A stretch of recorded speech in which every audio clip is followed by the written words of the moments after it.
Hey, what's up, guys? Welcome back to Atrocities with Adam.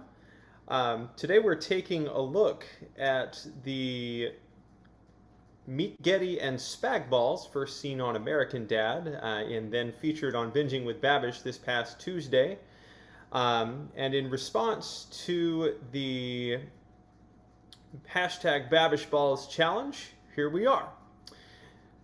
So I did a couple things differently than Andrew, and first and foremost, I am not a video production person, but we want to start with some, of course, fresh grated Parmesan. But anyway, here's what we did. For the spag balls, I did a lattice of spaghetti, fresh pasta, and then wrapped the pate from the Meat-Ghetti in it. And then I fried it and poached it pot sticker style in beef broth. And then for the Meat-Ghetti, I took some of the fresh pasta dough, and rather than make a traditional panade, I froze the fresh pasta dough and grated it in the grating disc attachment to my food processor, and then worked that in with the egg, a little bit of beef stock, some Parmesan, some garlic, and yeah, I think that's it. And then I mixed that together with the ground beef, and then took about 3/4 of that mixture and pulsed it in the food processor so it got nice and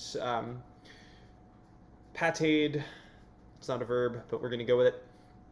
And then took that, mixed it all together, put it in a piping bag, piped it onto my griddle, and then fried that so they got nice and crisp on the outside, and piled high. That is what is before you. So I have not tasted this monstrosity in any regards. So I present to you my rendition of Meat-Ghetti and Spag-Balls, and I will taste it on camera for you now.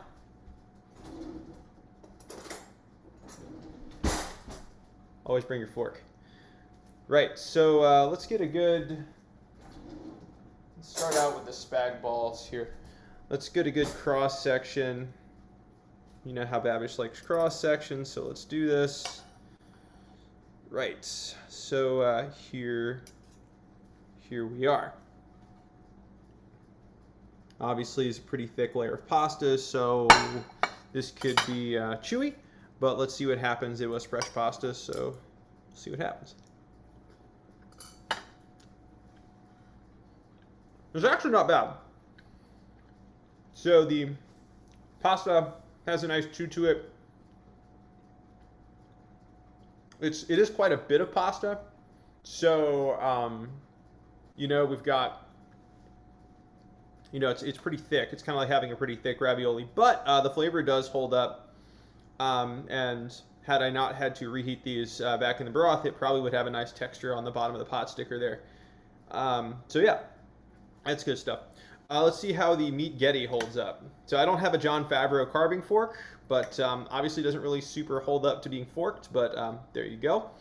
And the reason I opted for a skillet as opposed to sous vide or any other method, or I considered poaching, but the skillet helps the cheese and what I assume some of the noodle pasta dough inside to caramelize. But let's see how it tastes.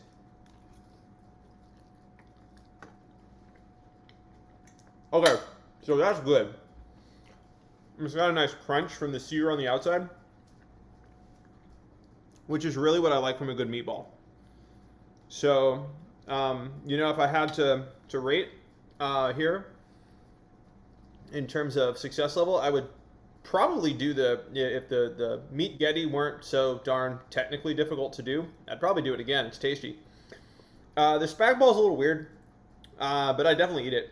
And if I hadn't already eaten lunch, I would induct it into Clean Plate Club right now.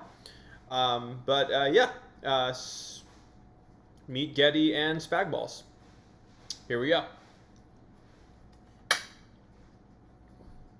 Hashtag Babish Balls. Bye, guys.